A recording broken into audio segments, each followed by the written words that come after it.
Hello, I'm Vidya, your tutor. Let's learn matrices together, step by step. A matrix is a rectangular array of numbers. We'll learn the common types, how to add and scale them, the special rule for multiplying matrices, and the transpose. The order of a matrix is its number of rows by columns. If rows equal columns, it is square. Special cases include diagonal matrices, the identity matrix I with ones on the diagonal, and the zero matrix.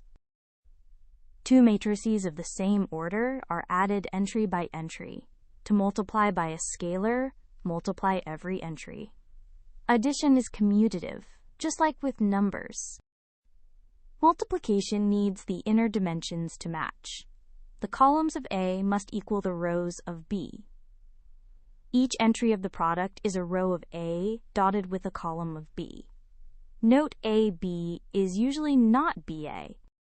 Multiply these two 2 by 2 matrices. The top left entry is 1 times 5 plus 2 times 7, which is 19. Continuing for each entry gives the product 19, 22, 43, 50. The transpose flips a matrix across its diagonal, rows become columns. Transposing twice gives back the original, and the transpose of a product reverses the order. To recap, a matrix has an order rows by columns. Add and scale entry by entry.